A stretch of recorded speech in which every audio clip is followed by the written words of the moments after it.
I wish they had more buses running because there are times it just takes too long to get there. Not only do we need improvement to the actual transit service, but we need improvement in how to access the transit. The connections are unreliable. Sometimes you'll go an hour or 2 hours without a bus. In Miami-Dade County, our transit system is certainly declining in ridership. Essentially, the service just doesn't get people to where they need to go. It is not reliable. On any given day, you could be half an hour late to work, even if you're taking the train. The Metro Mover may or may not function properly. The bus may or may not come. If it comes, it may or may not be filthy. And that ultimately creates a service that nobody wants to use. So in Miami, we have one of the most fragmented transit systems, I would say, in the country. All the way from fares, and there's a transfer fee to transfer from metro rail to bus, even though the bus system is sort of architected around feeding the rail system. Even to the point where the first new private rail line in a very long time in this country happens to be from Miami to Fort Lauderdale. And yet, there's very little integration between our public transit system and that private rail line. There's even very poor integration between our commuter rail, our local bus systems, our express bus systems. If you look at one transit map, you sadly won't get the entire story. Municipal trolleys wouldn't be reflected. Some municipal trolleys charge fares, some don't run on weekends. Several years ago, the Miami Foundation undertook a data survey looking at some of the most pressing issues in our community and found that one of the biggest stressors that we had was transportation, and that was a place where we were particularly poised to help support members of our community in coming up with solutions.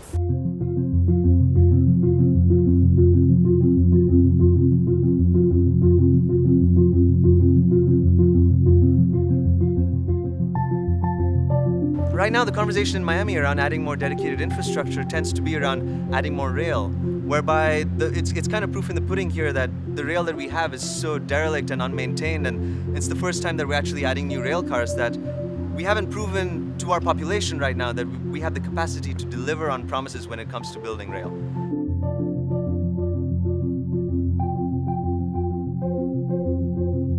Bus is definitely the mode of transportation that is carrying the most amount of people. So around 2/3 of our transit riders are using bus. I don't see it as big money infrastructure to, let's say, change the bus lines that quickly. It means, a whole bunch of people sit down at a board meeting and say, okay, we are going to do this. I think that we have a bus system in Miami-Dade County that could be improved relatively inexpensively, and I think trying out some more innovative infrastructure like bus lanes, dedicated priority transit lanes would really help get us there. What it needs now is more focus on existing bus routes, on travel to more areas of Miami by public transportation.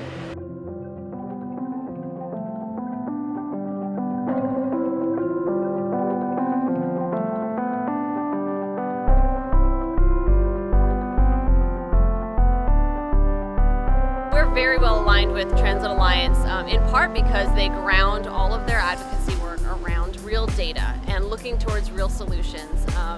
And that's kind of the way that we know that we can move the needle, is if we can see the data points shift over time, we know we're making progress. And so Transit Alliance created the world's first real-time public transit audit, which measures every single train arriving at Government Center, which is one of the main stations, and tracks their performance throughout the day. So it was the first time that people in the community, advocates, government had an insight into how the train is performing in real time.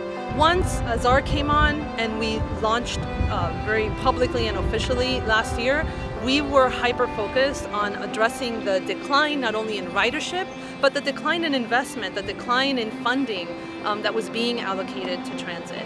And that is everything that has driven our mission. It's not necessarily even looking at expansion, but ensuring that people that are taking the bus, they have great service, and that can be improved, and that the metro rail can be improved, so the existing service can be stabilized.